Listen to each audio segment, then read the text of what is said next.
These are the tools I'm going to be using. I'm going to be using the Nakanishi Emax Evolution, but you can just as easily use a Fortum Flex Shaft engraver. They're slightly different. The Proxon tool to rough things up a bit every now and then, and some diamond files that I have customized the tips. You'll also need a towel and a squeeze bottle of water. That's it. The proper position for holding this engraving tool is flat down towards the glass, as you see in this image here, not up like a pencil. It's hard to tell in the video, but I am holding it very flat to the glass with my finger right over the front of the tip, but not all the way over, just near.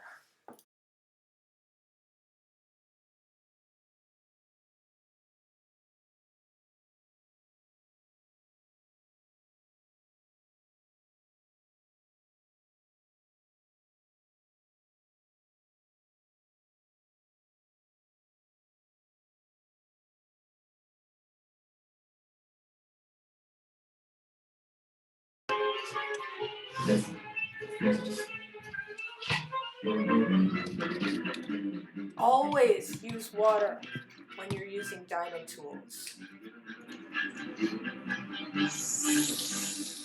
Here I am literally pushing the water with my fingers so that it's right under the bit.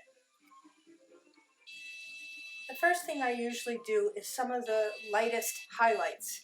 And if you're doing lines with an engraving tool, you'll find you have to go over them several times before they show up nicely.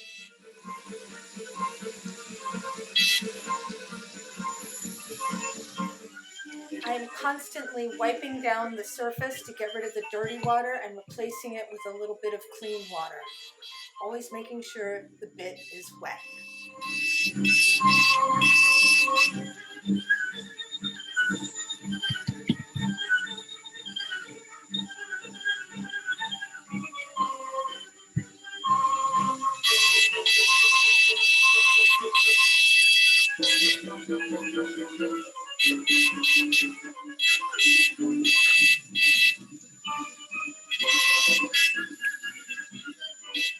It might seem like I'm going slow and not doing very much at a time, but remember, diamond tools are forever. And once you've removed that blue flash, it's not coming back. So go nice and slow.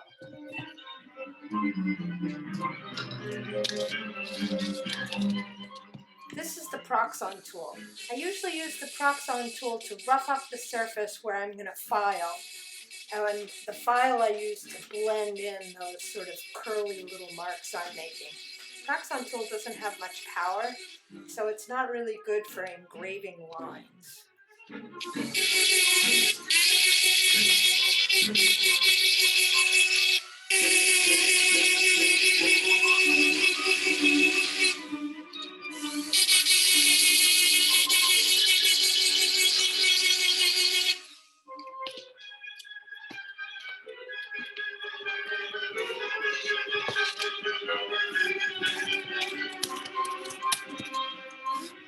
Having engraved some of the highlighted areas, I'm going to go in with one of those diamond files and start blending in the areas. Please notice the action. I'm sort of doing little circly things with my hand, sort of moving it around, never staying still, going over it evenly. And from here on in, it's just a matter of going back and forth between the various tools, sometimes doing highlights, sometimes doing blending. And that's all she wrote. It's pretty low tech.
Ordinarily, I don't engrave a whole face in one sitting. I take a lot of breaks and reflect on what it's looking like. In this case, this took about, I would say, an hour and a half. Thanks for watching. Wow.